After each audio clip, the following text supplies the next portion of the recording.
Rochelle and Carolyn.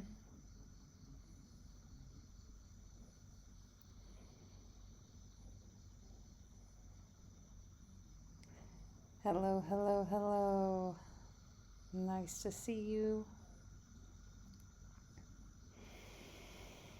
I'm excited about today, this live stream. We are going to start a new Michael Singer talk.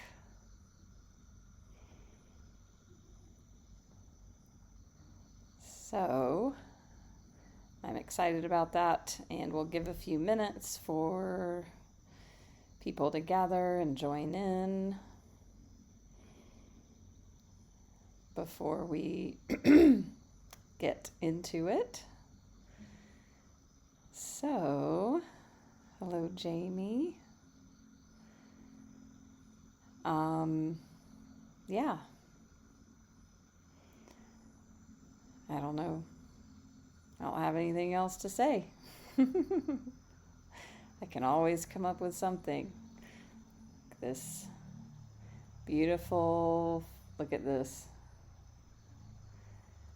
So I'm in Bali, if y'all don't know it. And this is my favorite flower that I never ran across until I came to Bali 10 years ago. It's my favorite now. It's called frangipani here. It's called plumeria in the West. And the Balinese women wear the flower behind their ear. It smells amazing. They have different variations. This is a pink and yellow one. Y'all know I love pink. So, that is there. Is there anybody new to me that would like to say hello? And if there is anybody new to Michael Singer, definitely make a comment, because I love to know when people are new to, teachers or ideas or concepts that I bring in. And also if you're new to me. So I'm Natalie. I'm a spiritual life coach and Reiki Master Teacher. I've been a teacher on Insight Timer over 3 years. I'm a spiritual life coach 3.5 years. I'm a Reiki, I've been a Reiki practitioner since 2004. And I'm a Reiki Master now. So I also do Ancestral Clearing. And y'all can experience other live streams where I do these other things and practices, as well as tarot oracle card readings. And as I said, I'm a spiritual life coach as well. So I, living from with a spiritual mindset and a view on self-help, personal development, the journey of awakening, self-realization. I bring all of that into my coaching as well to help clients get unstuck and create their vision for what they want to have in their life. So coaching is a very powerful place to be supported for transformation. So, you can check out my website if you want to know more. Reach out if you feel the heart call. I'm happy to offer a complimentary session to anyone here in my Insight Timer community who has not ever received a session from me before. I also do card readings, Reiki and Ancestral Clearing as well. You can listen to my meditations here in the app. I've got free and premium tracks. And some of them have like thousands of listens. So, yeah. My mind is not very as sharp as it is in the morning, and that's okay. So also don't forget to follow me here in Insight Timer. Give a donation through the app if you'd like. Follow me on YouTube, Facebook, Instagram. This will be uploaded as a replay, as a video on my channel. So if you have to leave or whatever, there's a playlist there of my Michael Singer topics. I also do other lives on Conversations with God, which is an amazing, powerful book. I do a Reiki deep dive. We did that yesterday. I do my fun and powerful Saturday Night Live series as well.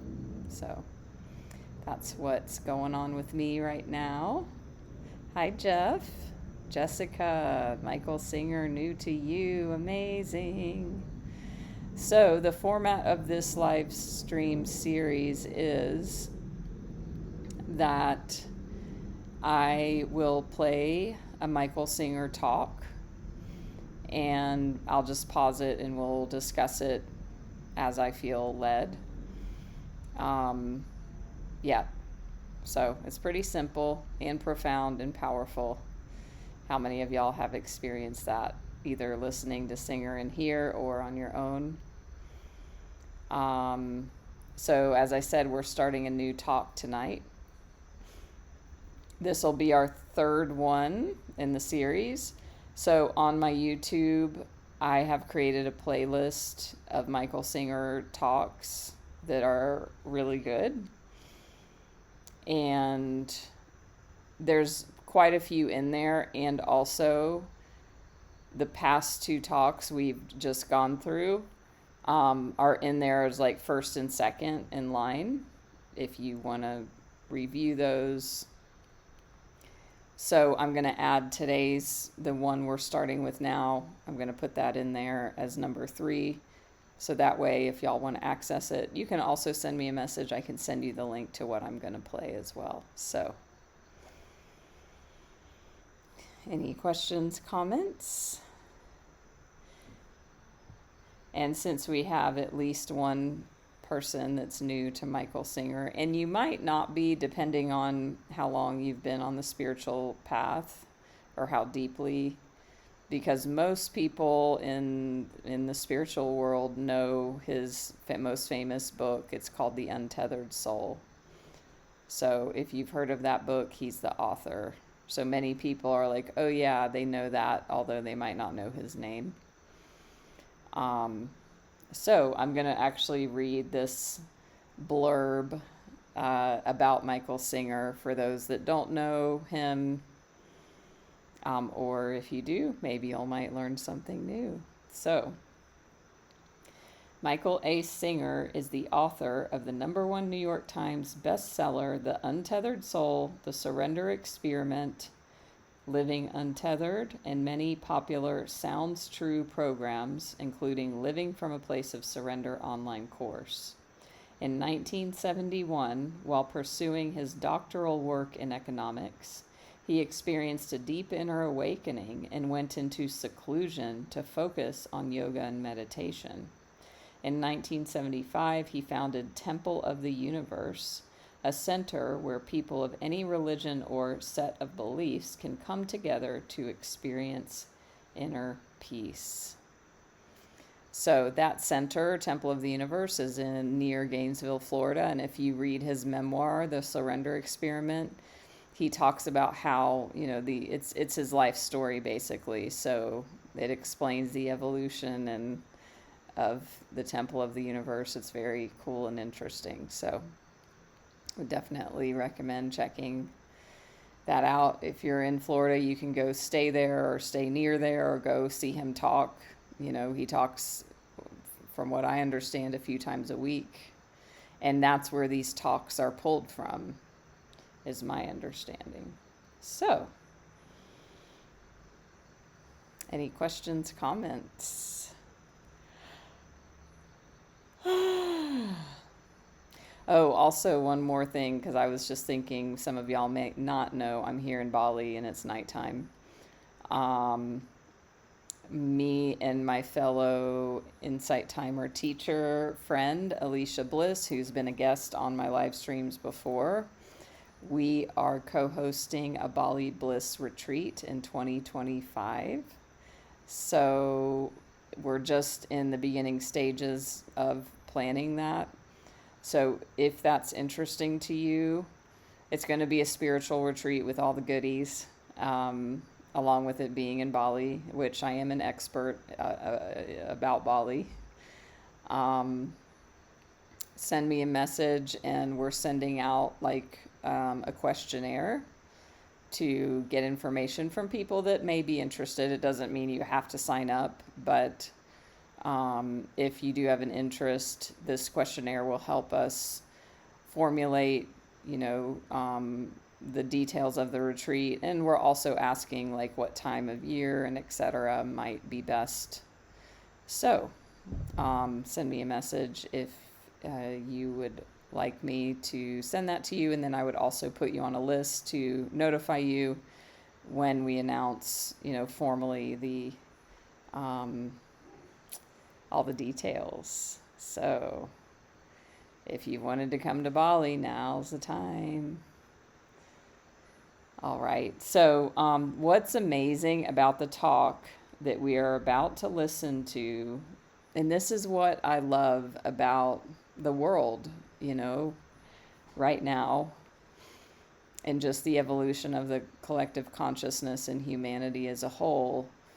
I choose to focus on what's working, like the good things and the positive things. And, even what I'm about to say is evidence of that. This talk, which comes from YouTube, has 1.5 million views. So just like pause for a minute and think about that. Like this spiritual talk, like it's pretty damn good that this sort of thing is interesting to people and compelling, and it's just amazing that humanity is awakening to where people are interested in this enough to where this talk by this teacher has 1.5 million views. It's amazing. So I didn't know that until I saw which one I was going to pick, and I chose this one. So the name of it is called Doing the Real Work to Free Yourself. So if you are new to Michael Singer or me, I say this a lot, but he's what I call spiritual tough love.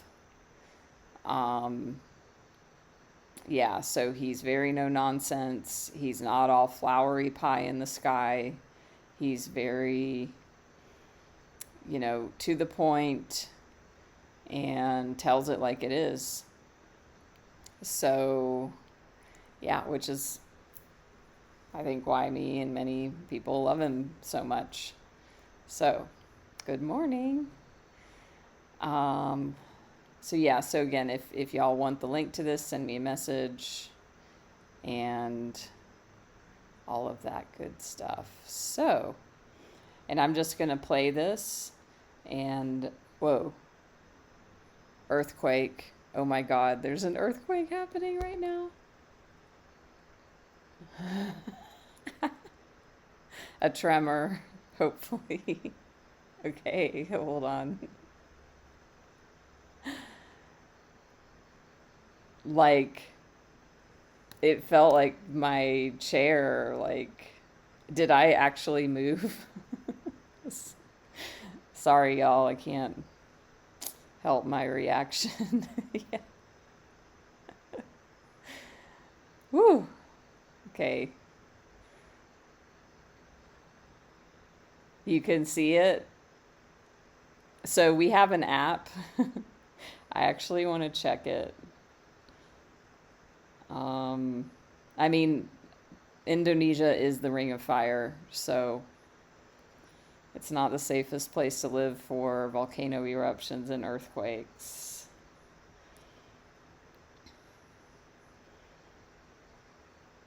But yeah, we have this special app. Oh, you can't see it. Yeah, that's not working at all. But usually it's like right away it will show. I mean, there's earthquakes like every hour. So, and then they even have a button you can press if you said earthquake felt. So I felt the earthquake. Let's see. Yeah, it's already logged. I mean, isn't that amazing? It happened 1 minute ago and it's already in this app. So it happened, where was it? It's far away in Borneo. Yeah. That was 1,000 kilometers from here. And it was only 4.9. Anyway, that's never happened on a live stream before. Last year, I was living in an apartment building on the 3rd floor, and I really didn't like it because there's tremors often. So it's just part of living in this area. But yeah, I feel much better. I'm in this like bungalow. I can just go outside, etc. Anyway. Hi Mishi, hi Andrea, hi Joe. That's so interesting that y'all could see it. So there was a big one here. I mean, big enough, like hundreds of people died in 2018 or 19. I was here. I was dancing on the beach, which was a great place to be. Now I'm like, oh my God, am I feeling something? Yeah, that was far away. So anyway, back to what we were doing here. I'm just checking the map. Okay. Relax and release, as Michael Singer would say. Okay. So, the name of this talk, which has 1.5 million views, is called Doing the Real Work to Free Yourself. So, we're going to dive right in. And I invite you, as always, to be mindful as you experience this transmission and listen and be present without distracted attention, because these are deep and profound truths that are simple, and also like let this sink in by giving it the space to do so. And yeah, we'll begin. I'm just going to turn up the volume. As you become clearer in life, you realize that spiritual growth and personal growth are exactly the same thing. They're just looking at two sides of the same coin. Why is that? Spiritual growth is supposed to be about God. And personal growth is supposed to be about making something good of yourself, cleaning out yourself, raising yourself.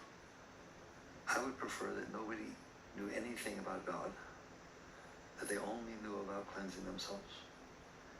Because if you're not there yet, God's just going to be a concept to you, a belief, which is of no use, nothing.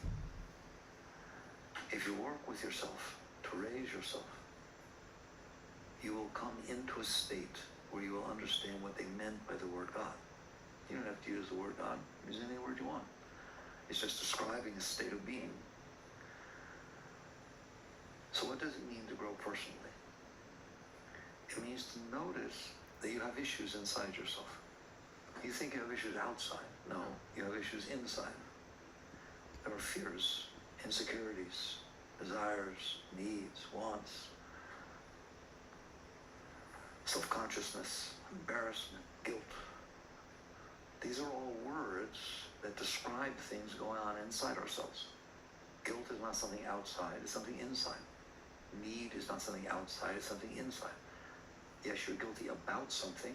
Yes, you need something, or you think you do, but the actual experience is inside of you. Those experiences, these terrible things I just talked about, that's how you go to God. Those are your pathway. You cannot ignore those, you cannot run away from those. They are literally the roadmap of achieving spiritual states. But people don't want to do that. They want to say, well, but those things are not spiritual. Guilt is not spiritual. Insecurity is not spiritual. Embarrassment is not spiritual. So how in the world can they be the roadmap to spirituality? Because they are what is in the way of spirituality. And since they are what is in the way, they're what you must deal with. They are the obstacles you must remove. Well, if I remove the obstacles, how do I become spiritual? Wrong. If you remove the obstacles, you are spiritual. There's nothing else to do. Period. Nothing. All right? If you have a river or a stream in which there's rapids, and there's spray, and there's currents and eddies, and you look at it carefully, and you say, well, upstream it's calm, flowing nicely, but here, oh my God, it's a complete mess. It's rapids and eddies and sprays and all kinds of things. If you look, what you're going to see is that there are rocks, there are obstacles, blockages in that stream, that when this water flow is coming down, they're hitting those things, and they are then creating currents, creating disturbance. So if you ask me, what should I do if I want to get rid of the disturbance, and I tell you, take the rocks out, and you say to me, well, I understand I could take the rocks out, but then what do I do to get rid of the disturbance? That's what I just told you. You take that stuff out of there, there's nothing else to do, period. You take those rocks out, it becomes absolutely still and beautiful and a beautiful flow. There is nothing else to do on your spiritual path except remove the obstacles to spirituality. Once you do that, and to whatever degree you do that, it just is the natural state of things. Spirituality is the natural state of things. It is not something you achieve. It's not something you strive for. It is something you do something. There are no techniques to achieve God. There are no techniques to achieve God. There are techniques to remove the obstacles that you put in the way of God, right? But there are no techniques to achieve God. You see the difference? All right. So that's where everybody goes wrong. So the Gita says, of men who seek me, there are some who reach very high states. They're very reverent. They're great. One, perchance, comes to know me as I am. Whoa, that's scary, right? That's because of what I just told you. You do all the tapasya and renunciations and everything you want to do, and all you did was become somebody who people respect because you did all these fire ceremonies and tapasyas and did mantras for 67 years and so without breathing, everything, anything you want. All right? It is the removal of the blockages, then the natural state. Really, that analogy I gave you of removing those rocks from the water, you can see that. Once those rocks are gone, you don't have to get an iron and iron out the current. You don't have to do anything to make it right. It was the obstacles that were keeping the experience from being its natural state. It's exactly the same inside of you. That's why these disturbed forces inside of you are the roadmap to spirituality. They are the rocks, period. All right? Those things I described, all those dirty little words, embarrassment, self-consciousness, guilt. It's just beautiful. So what do I do with those? Now, the first is to recognize, yes, I'm a mess. Like AA. My name is Joe and I'm an alcoholic. My name is Mickey, I'm a flaming mess. Right? You just sit there and look in there and be honest about what you see. I don't care about what you want to see. That's the biggest trap in the world. That's spiritual ego. That's like sitting here on the side of the stream. I'm going to keep you, I'm going to wear that analogy out. Sitting here on the side of the stream, the rapids and all the currents are going, and you're sitting there saying, I visualize calm. I'm visualizing calm. I don't see calm. There's something wrong. I'm not doing it right. I visualize calm. What's the matter with you, man? Remove the rocks. But in order to remove the rocks, You better be honest about what you're looking at. All right? Okay, let's pause there because he's already covered quite a bit of ground. So again, if is there anybody here who it's your first time like hearing, experiencing him? Reading his books is different from hearing him. So he started out saying like we have these basically shitty emotions inside that have nothing to do with outside. You know, fear, desire, guilt, shame, embarrassment, self-consciousness, anger. And he said that those things are the things that are blocking what he said is like God or spirituality. And that we don't even need to think about God or even know about God, because if we do, then it's just a concept. It's an idea. It's not an experience. Can anyone relate to that? I can.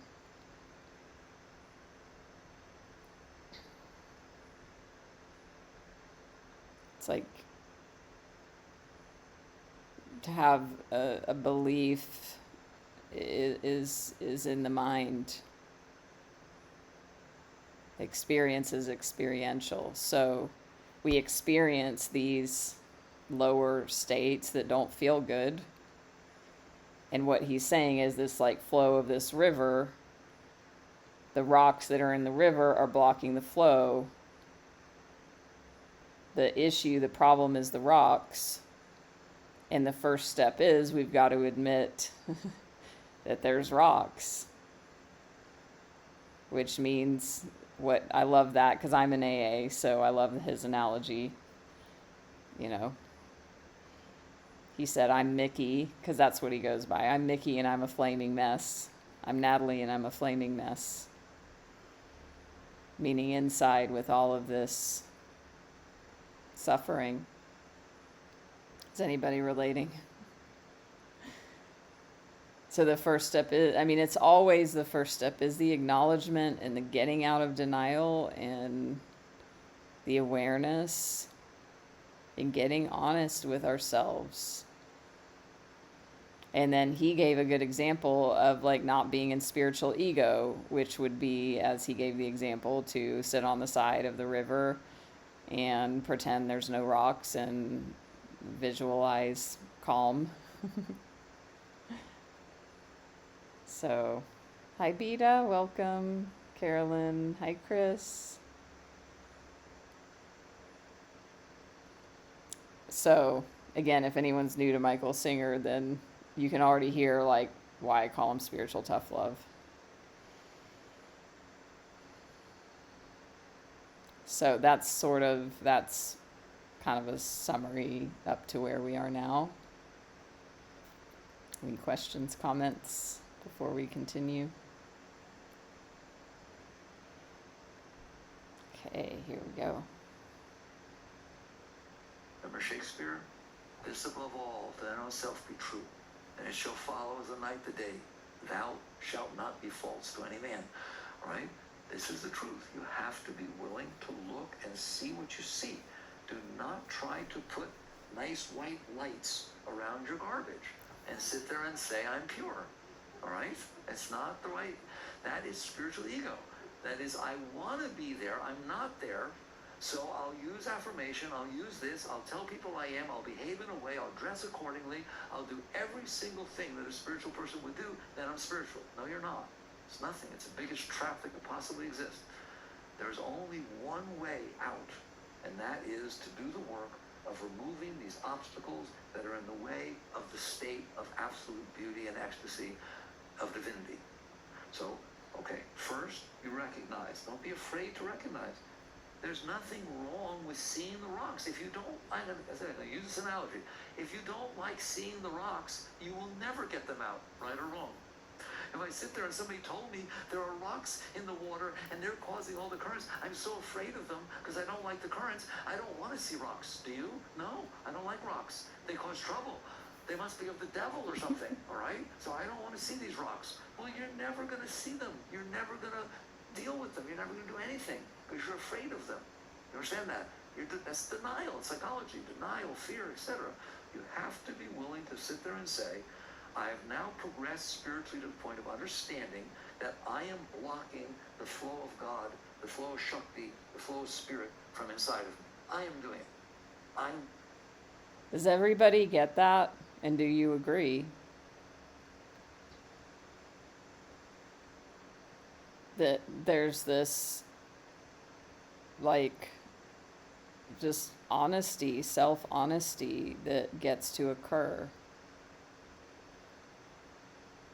And that nobody is doing this to us. We are doing this to ourselves. And that it's not a judgment. It's not like bad and wrong, that the rocks are there, the rocks being the things that are blocking the flow of Shakti, as he calls it.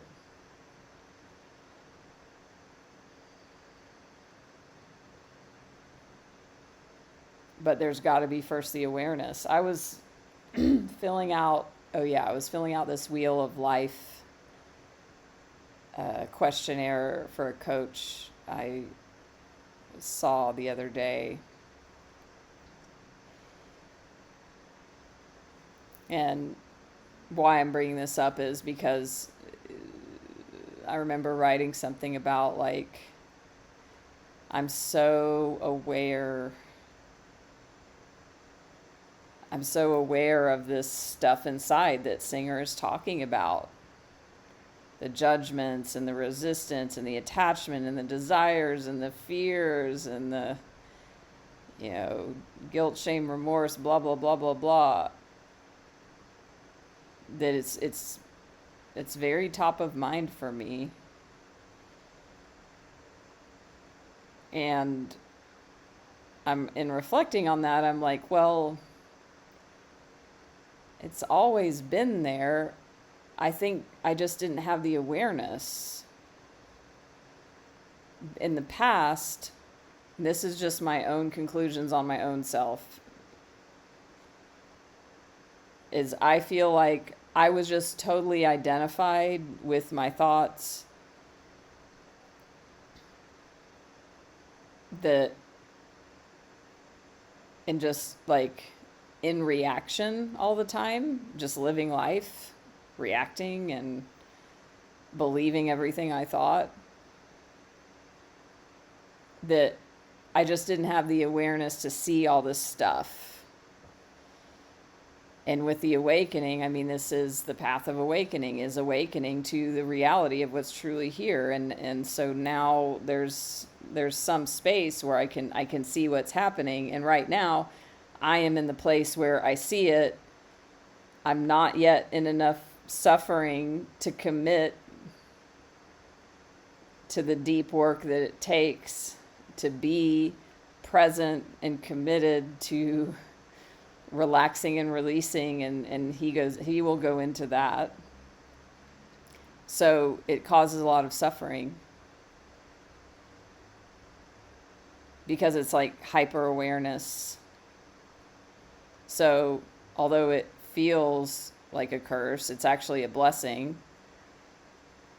It's kind of like that thing where you don't know what you don't know. Like, I didn't know what I didn't know earlier in my life. And I mean, I was an alcoholic and drug addict also.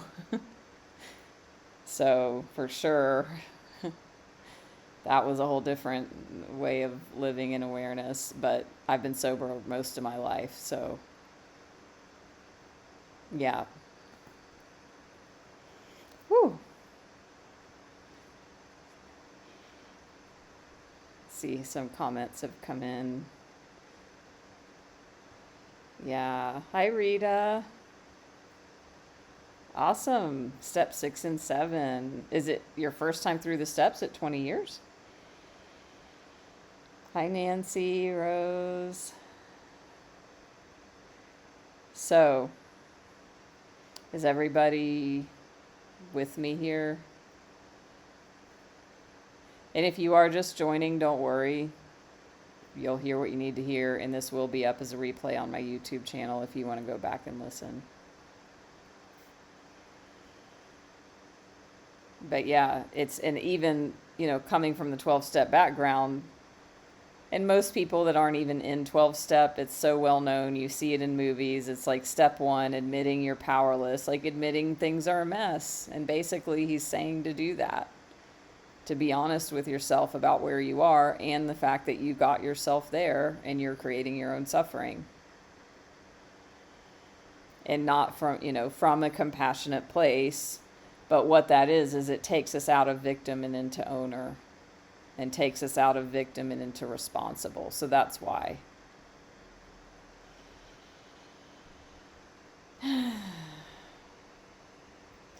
Laura, yeah. So there's 12 steps. I'm not going to go through them all, but the one, you can look them up and find them online very easily. But the one that applies in this moment is step 1, admitted that we were powerless over our addiction and that our lives had become unmanageable. And we could even look at, being addicted to our thoughts, addicted to our suffering as fitting into that context, addicted to our thinking. So, great question.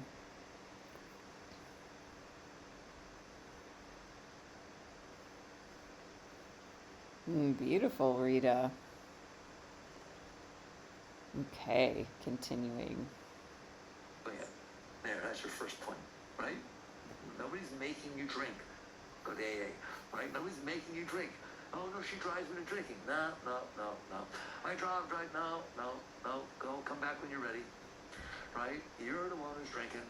You're the one who picks the glass up and pours stuff in it and puts it in your mouth and swallows, right or wrong.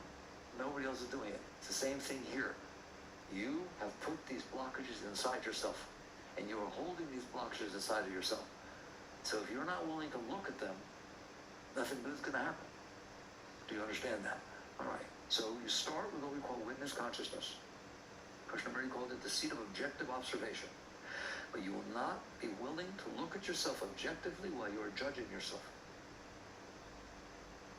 Do you understand?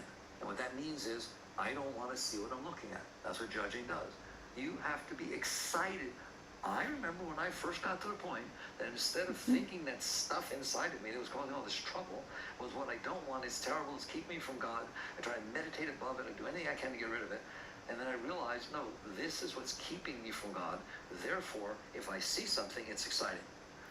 You have to change your entire attitude about yourself. The worse it is inside, the better. The more trouble it causes, oh my God, I got myself a big fish. All right? You have to feel that I am willing to deal with this stuff. I am willing to look at this stuff. Not get... This is so good, y'all. So then he says in this, and he even used the AA example again, which he does in a couple of his talks, that when we see this stuff, to not judge ourselves for it, but to be the witness and the observer. So to be a neutral observer of the stuff and not make ourselves bad and wrong for it, which is possible and a challenge for many, me included, and I know I'm not the only one. So we see the blockages. We don't make ourselves wrong for it or judge ourselves. We become the witness and the observer of it. And again, it's great that we even are to that point. And then now he's going a step further, which I love so much, is to be excited when we see it. Because that's great, because it's the thing that's in the way of us, connecting to God or being at peace or whatever. So it's normal. It's what we've done up until now, most of us, is that we see it and we don't like it and we don't want it and we want to push it away and judge ourselves and get all bogged down.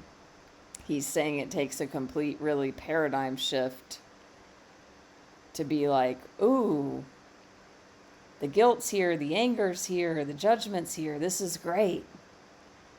because this means it's wanting to come up to be healed, and it's like taking the rock out of the river. So even just that can change your life, shifting your attitude from, oh my God, all this stuff is here, to being like, oh my God, all this stuff is here. So, which is a great reminder for me right now. Hi, Britt. Okay, so continuing. In it, well, that's the whole thing. Psychology goes the wrong way. They get you started, right? But we're going to see the difference between spirituality and psychology as we go through this. So first, you have to be awake. If you are not awake, what does that mean? I'm not awake. We talk about that spiritually, right? They're awake, not enlightened, just awake. What does it mean? It means that normally the stuff that's going on inside is so overwhelming, it is so strong. Not only do you not want to look at it and you can't deal with it, but you are lost in it. You're in the rapids, drowning. Well, you can't very well be outside looking at the rocks. You're trying to survive. You're trying to keep your head above the water, aren't you? Right? You're trying to take a breath, and everyone not go down 3 times. That's where a normal human being is they are in the fear of drowning. So they're not looking what's causing it. They're just trying to keep their head above the water. Can you relate to that? All right? The worse our times are, the more we're like that. You have to be able to get out of the water, which is, again, witness consciousness. Your consciousness has extricated itself from being in it. Didn't get rid of it yet, but it can watch it. It can see it. All right, now how do you do that? Meditation. Meditation is great. Mantra's great. See? All of a sudden there's techniques. But the techniques are not about going to God. The techniques are about first getting out of the water. Well, why would meditation work? Because the noise that's going on inside of you is creating disturbance. When you sit down to meditate, what you're sitting there saying, I don't care how you meditate, it's your business. When you sit down to meditate, you're saying, for let's say 15 minutes in the morning, 15 minutes in the evening. That's what nowadays they teach you guys. Fine. All right? You sit down, and for this 15 minutes, it's not about going to God. That's why people can't meditate, because they just set these standards and they burn themselves out. It's not about seeing blue pearls. It's not about seeing white lights. It's not about going to God. It's about, I have set aside 15 minutes to practice being aware of being aware. That's what it is. Don't come to me and say, I can't meditate. I said, why? There's no such thing. I don't understand. Why? He said, well, every time I sit down, my mind just goes crazy. It won't stop. It keeps talking. I'm going to touch your feet. I pranam to you. Bow down. I'll touch your feet. You have to come back 3 times where you figure out what I'm doing. All right? You just told me that for 15 minutes you were the witness of your mind. My mind won't shut up. It keeps talking about this. Somebody's watching. So during that 15 minutes, you actually watched that your mind wouldn't shut up. That's a very high state. Do you see why people screw up meditation? Because they define meditation as the mind shutting up. No, that's not. That's just a state that you can have there. But if your mind doesn't shut up, and you're aware that your mind doesn't shut up, if your heart is bothering you, and you're aware that your heart's bothering you, I was trying to meditate, but then this thing came back up from before that bothered me. I don't know why, but it happened years ago. My heart started hurting, and I just sat there and watched it. Like, good. Do you understand that? Right? So now he's making a great distinction about meditation. And I would imagine most of you meditate here, about this idea about our concepts of what meditation is and is not. It's very common that we think, oh, I'm going to meditate so then I'm going to feel peaceful. Like the point is to not think. The point is to have the thoughts stop. The point is to feel connected. And these things should be happening. I should feel at peace when I meditate.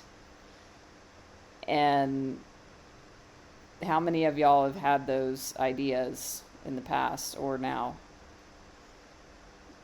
I have, and even though I know better, it still comes up. The point is to, as he said, be the witness and the observer of the thoughts. And then every time you notice that you're lost in the thoughts, you bring yourself back. So it's a practice again and again and again. It's not about going to God, as he says. Now, this practice, as he says, 15 minutes in the morning and night,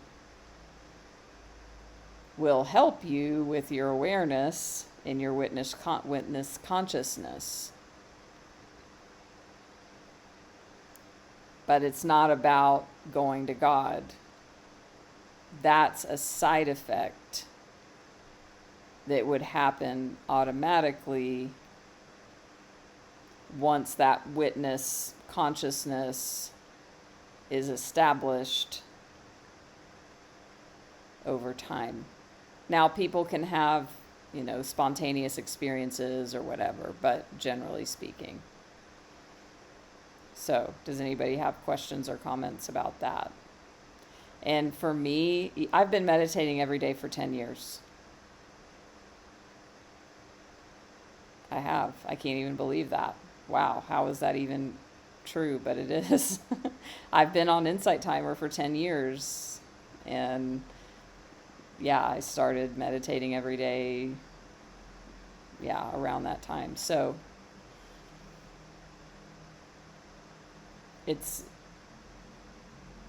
I can still get into the energy or the intention of, I'm sitting in meditation so I can feel at peace. I'm sitting in meditation to receive an effect. Because I want to feel a certain way.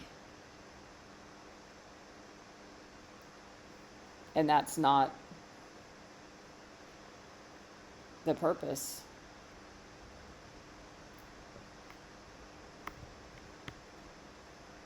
And the thing is, when we let go of having that expectation, then naturally the peace will come as a side effect benefit as well. So, all right. Let's see what time it is. Okay. Are y'all enjoying this? How is this? We'll do a little bit longer before we wrap up. Woo!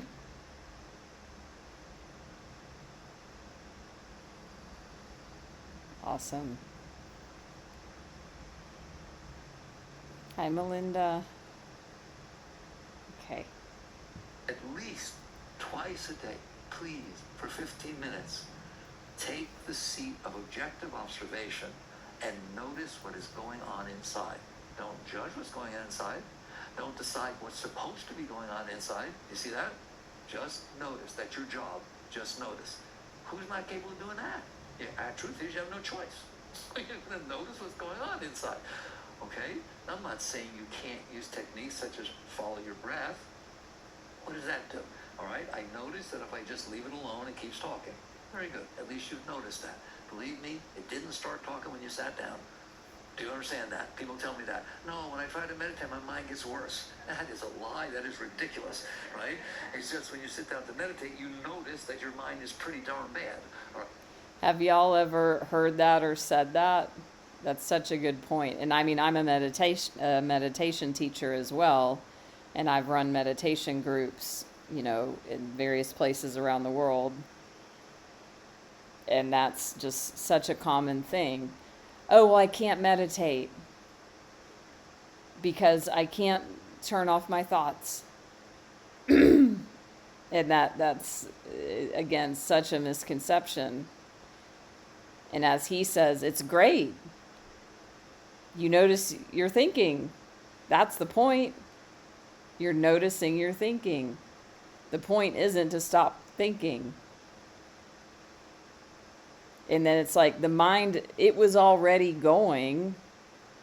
But when you take away all the distractions and you sit down and close your eyes in meditation, it's not that it suddenly appeared, it's just that all the other distractions are now gone so that you see this very clearly.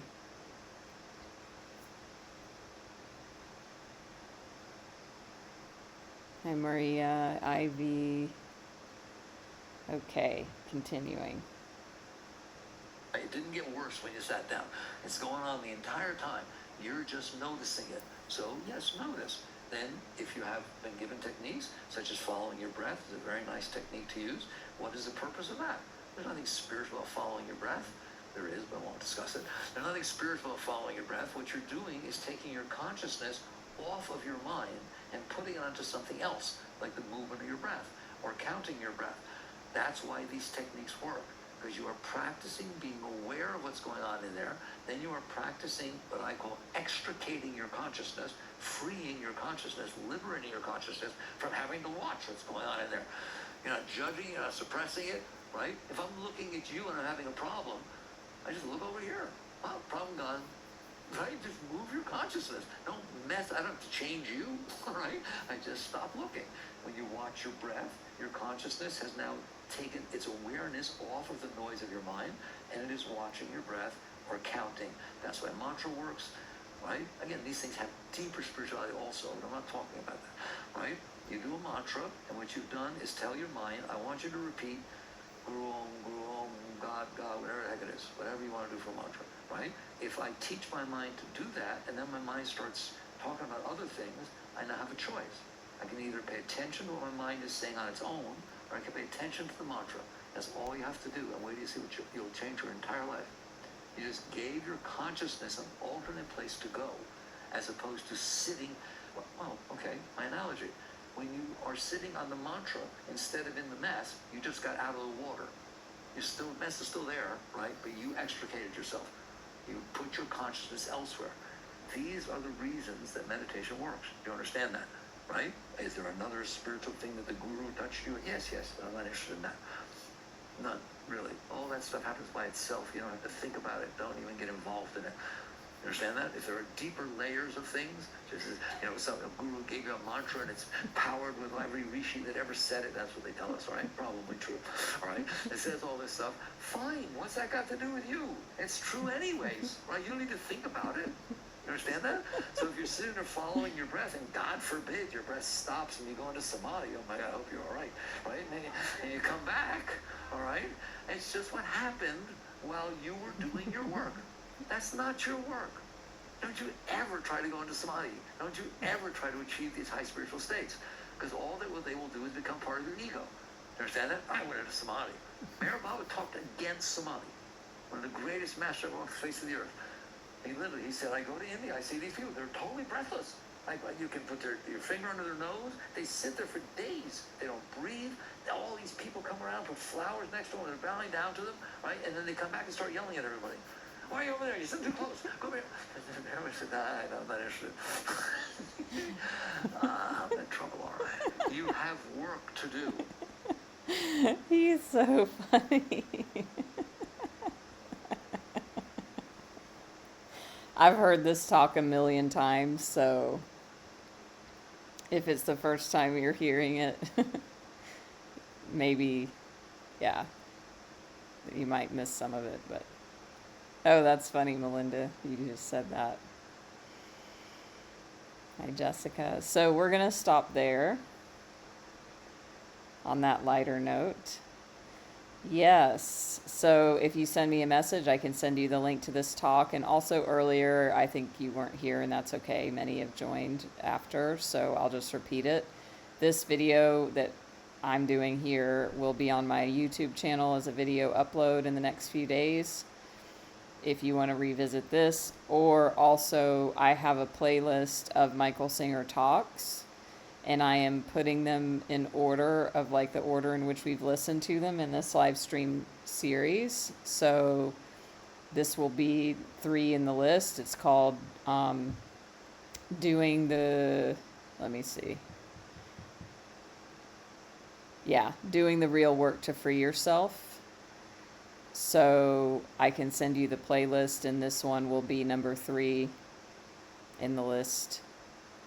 Or actually, I might change it and put the one we're currently on at the top of the list. That would probably make more sense. So, yes. So, if you are new to me, please give me a follow here on Insight Timer. Give a donation if you would like. Thank you all for joining. Follow me on YouTube, Facebook, Instagram. Check my website. If you want to work with me one-on-one, you can reach out about that. Follow your heart's call. I've worked with a number of people who, when I say, follow your heart's call to reach out, and they did that, we went into deep coaching together and they transformed their lives. So if that's you, follow that nudge. So, hi Maria, you're welcome. Thank you for the donations, Melinda, Carolyn. So, Michael Singer is, if y'all know me, I never shut up about him. So I'm very passionate about sharing him because his work, it's really, influences my life every day. So, uploaded all of what exactly, Melinda? You're welcome, Nancy. Thank you, Maria.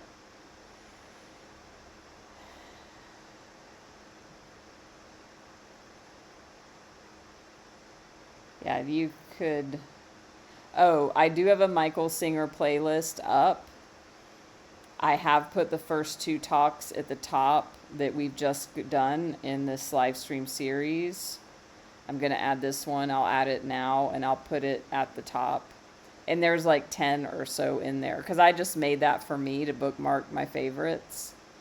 So if you just want a cache of good Michael Singer talks and also the ones we're covering here, that can be helpful. So, great. I will see y'all in a few days for Conversations with God, another thing I'm very passionate about sharing, an amazing book.